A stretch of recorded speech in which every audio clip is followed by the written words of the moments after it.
Beberapa bulan setelah melahirkan anak pertamaku, aku memantapkan diri untuk berhijrah dan memakai jilbab.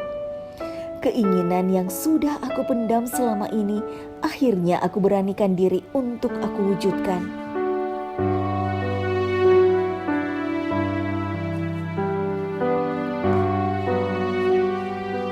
Masya Allah, kamu cantik banget.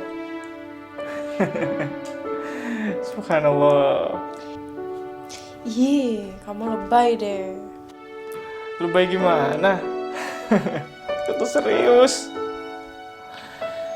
Aku tuh bersyukur akhirnya kamu mau memberanikan diri dan mengikhlaskan diri untuk berhijrah. Iya, jadi setelah anak kita lahir, aku makin mantap untuk berhijrah. Ya, doain aja ya. Semoga aku selalu istiqomah. Iya sayang. Aduh, sangat-sangat mendukung. Terutama mami aku. Kan waktu aku menikah papiku udah gak ada ya. Mamiku sangat mendukung. Tapi suami aku jujur, waktu itu bertepatan sama salah satu artis yang pakai jilbab terus buka. Jadi ketakutan suami aku adalah, kamu yakin ntar kamu kayak dia, misalnya kalau kamu nanti ada masalah kamu lepas lagi hijab kamu yakinin aja dulu, kata suami aku gitu kan. Aku nggak mau punya istri yang lepas pasang hijab. So aku bilang sama dia, ya aku ini udah mau mulai berhijrah, aku sudah mau menggunakan hijab aja, seharusnya kamu tuh udah bersyukur. Aku udah mau kenal sama yang namanya hijab itu aja, harusnya kamu udah bersyukur. Sekarang tugas kamu adalah doain aku supaya aku istiqomah. Aku bener-bener dari hati dan aku bener-bener ngelakuin ini karena Allah gitu. Di luar itu aku tiba-tiba lepas lagi segala macam, ya nggak apa-apa, itu semua proses. Aku bilang itu semua proses. Kalau misalnya harus lepas lagi ya nggak apa-apa. Kalau misalnya pakai terus ya alhamdulillah gitu. Kamu sebagai suami harusnya doain aku. Dari situ dia yang kayak, yaudah ya, aku mulai nasihatin gue sih. Harusnya kan dia yang nasihatin aku kan, tapi ini kebalikan. Dan akhirnya di situ suamiku kasih kepercayaan aku untuk oke, jalaninlah kewajiban kamu sebagai seorang istri, sebagai umat Islam menggunakan hijab. Dari situ semuanya rezeki, semuanya terbuka dengan sangat baik. Dengan kita bersabar dan ikhlas, insya Allah, Allah akan memberi kita pahala yang setimpal. Pelan-pelan tapi pasti, kondisi rumah tanggaku semakin membaik.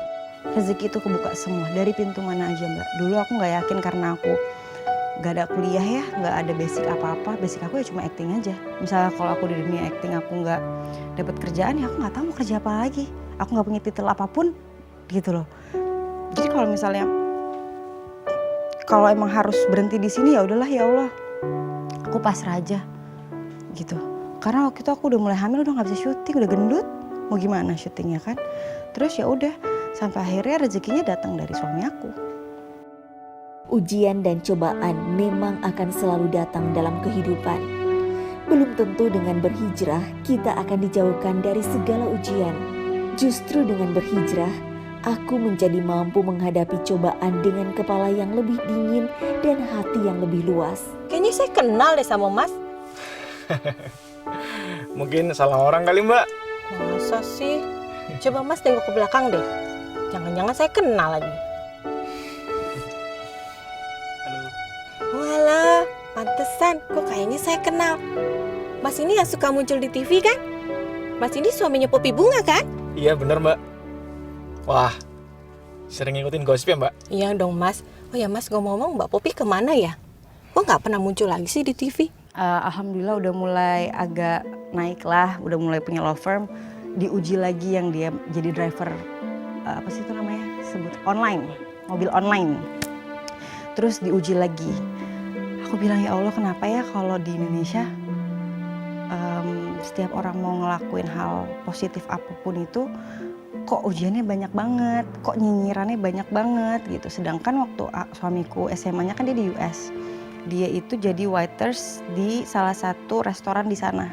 Gak ada tuh orang-orang yang nanya, Fat, lo bangkrut jadi waiters? Gak ada yang kayak gitu. Tapi kenapa di Indonesia orang jadi driver mobil online terus dibilang suami Poppy Bunga bangkrut? Kenapa? Itu halal. Terus akhirnya karena memang basically background dia itu bukan orang kayak aku ya, maksudnya yang tahan banting, digosipin ini bodo amat, digosipin ini bodo amat. Dia nggak kuat sampai akhirnya, wah aku nggak bisa Bu kayak gini. Ternyata aku nggak siap untuk menjadi seorang suami orang entertainment. Dia ngomong kayak kamu gitu. Aku nggak siap katanya. Ya udah kamu maunya kayak gimana? Tapi kamu harus tahu, aku bilang. Tapi kamu harus tahu apapun pekerjaan kamu, mau kamu jadi driver, mau kamu jadi apapun itu, aku sebagai istri kamu selalu mendukung kamu. Selagi aku bisa bantu kamu kerja, waktu itu zaman-zaman endorse juga udah mulai kan, aku endorse segala macam, aku terima, kita uang sama-sama. Aku nggak pernah perhitungan sama suami aku, sama sekali. Sampai akhirnya karena memang aku sama-sama ikhlas, aku udah nyerahin diri aku kepada Allah, suami aku juga udah mulai tambah deket lagi sama Allah, kita selalu sholat bareng, selalu sholat malam bareng-bareng, selalu ngelakuin semuanya bareng-bareng gitu, ke kajian kayak gitu. Ya udah, oh ditambah lagi aku ngurusin orang tua aku, mami aku. Tadinya kan mamiku kan mau diurus sama kakakku kan, kakakku ada 4 cowok semua.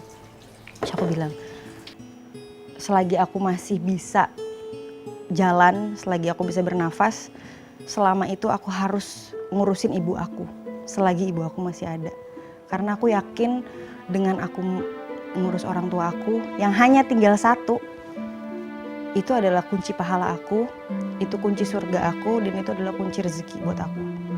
Akhirnya aku bilang sama kakak aku, maaf banget kalau memang mas-mas semuanya mau ngurus, tapi nggak bisa karena aku yang egois mau ngurus mami aku. Ya udah akhirnya mami aku ikut sama aku, walaupun secukupnya. Tapi alhamdulillah rezekinya selalu ada, gitu sampai detik ini.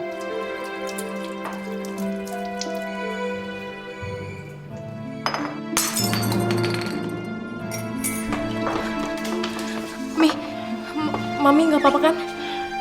Nggak tahu nih, kepala Mami tiba-tiba pusing banget. Mungkin Mami kecapean kali ya. Ya udah kalau gitu kita duduk dulu ya Mi. Awas pelan-pelan. Ada hikmah dan kenikmatan luar biasa yang aku raih saat aku berhijrah. Jiwa dan ragaku terasa lebih aman dan tentram. Insya Allah, aku menjadi pribadi yang lebih baik dari sebelumnya. Mami cuma butuh istirahat. Udahlah Mi, sekarang Mami diem aja biar aku yang pijitin. Karena sekarang Mami harus manut sama aku, ya.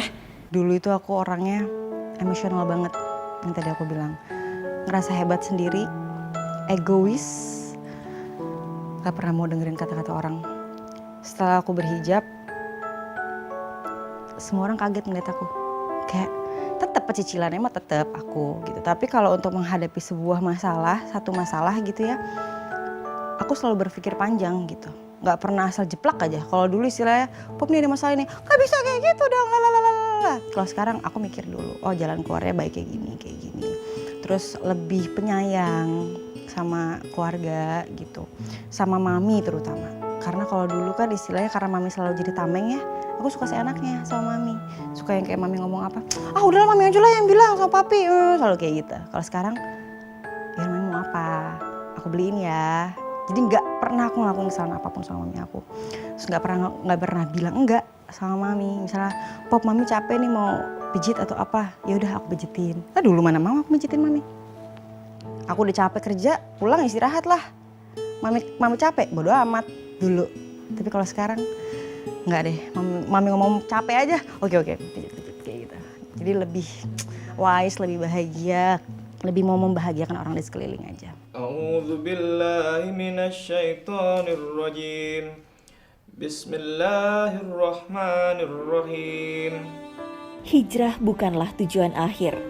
Bagiku, hijrah adalah pilihan suatu jalan untuk mencapai sebuah tujuan.